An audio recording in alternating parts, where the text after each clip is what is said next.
Hi, I'm Chris James, and you're watching A Healthy Alternative. Today, we're going to be talking about cooking ideas.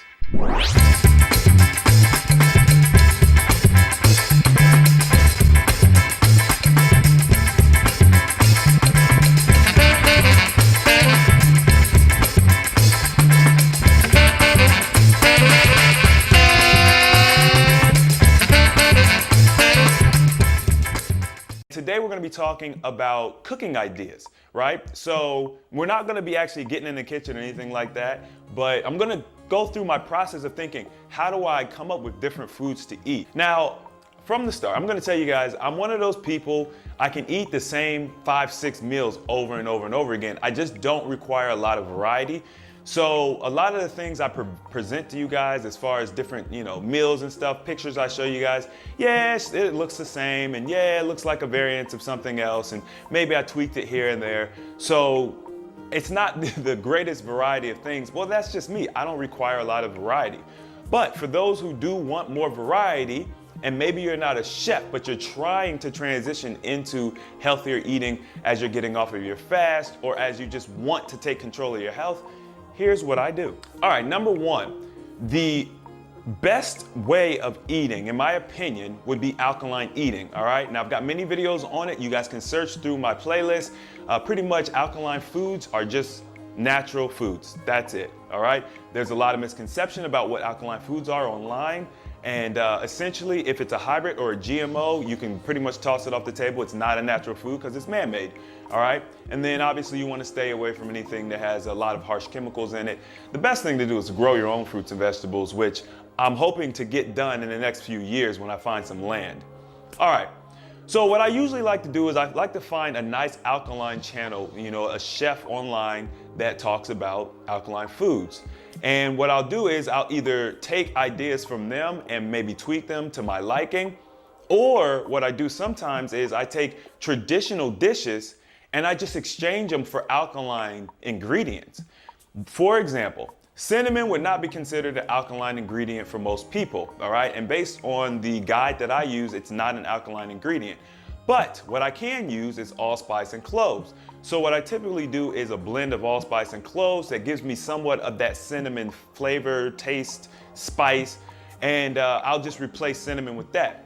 Another good example of this would be vanilla extract. A lot of people love using their vanilla extract in all different recipes, whether it's ice cream or a pie or whatever.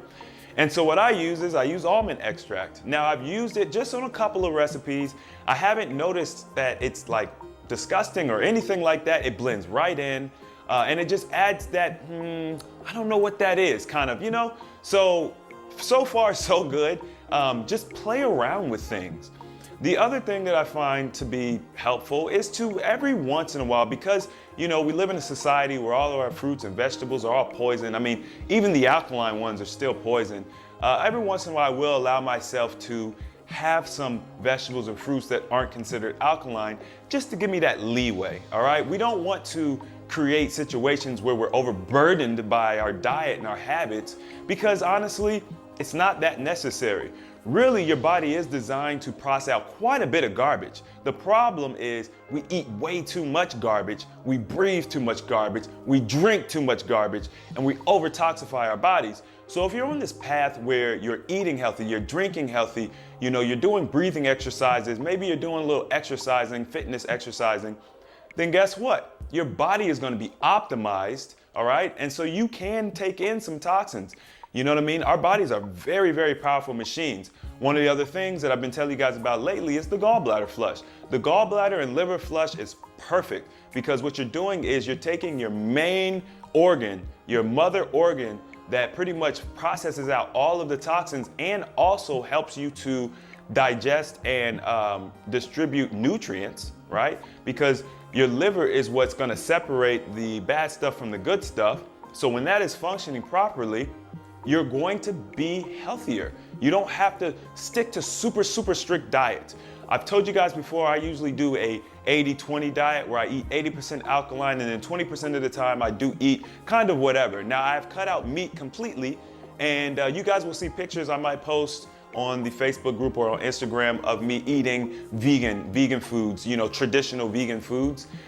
There's a lot of vegan foods that I don't agree with. Obviously, my diet's a little bit more specific than just, no animal products.